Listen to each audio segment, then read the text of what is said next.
હાલો નમસ્કાર ખેડૂત મિત્રો, ખેડૂત અને ખેતીની વાતોની ચેનલમાં આપ બધાનું હાર્દિક સ્વાગત છે। 60 દિવસનો કપાસ થયો છે અને કપાસમાં પાળા ચડાવવાનું ચાલુ કરી દીધું છે પિયત માટે।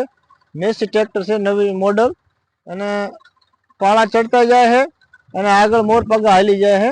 બે કામ એક સાથે થાય છે। નવા ખેડૂતને નવી મશીનરી અને નવી વાતો આપણે મળીએ ખેડૂતને અને જોઈએ કે કેવી રીતે કામકાજ થાય છે। વિડીયોને છેલ્લે સુધી જોજો।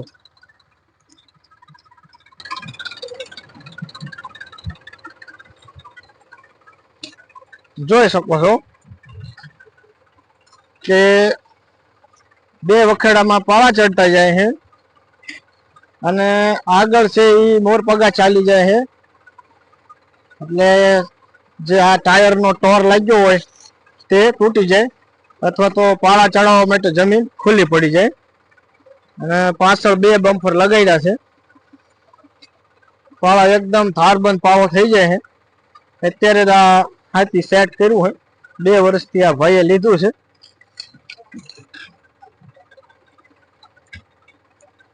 કેવી રીતે હાથી સેટ કરવું, કેવી રીતે બમ્પર સેટ કરવું તે પણ હું તમને વિડીયોમાં જણાવીશ।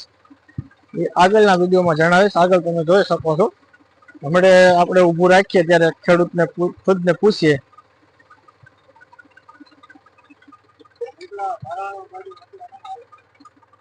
જો અહીંયા શેઢાના સામાં ઉપાડો ભરાણો છે। આગળ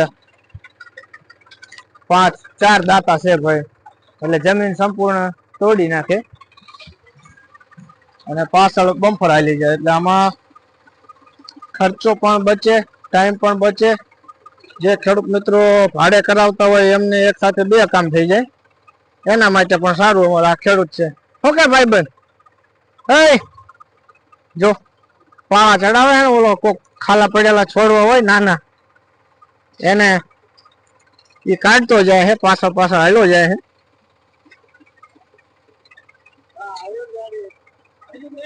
જો ભાઈ જે સેટ કરે પણ હવે સેટ થઈ ગયું એમ કે રેડી હાલ્યો એમ કે। જો કેવો પાળો ચડે, એક આંટો વળે એટલે 4 વખેડાનું કામ થઈ જાય ભાઈ।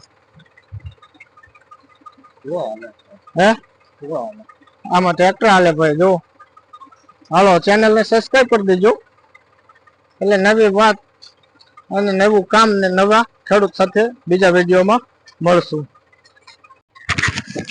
હાલો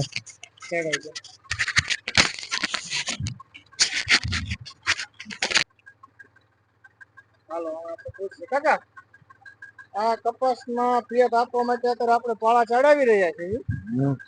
હવે આ હાથી તમે કેવી રીતે અને કેટલા અંતરમાં ફિટ થઈ એ બતાવશો? ફીટ કર્યું હે 54 નું ફીટ કર્યું।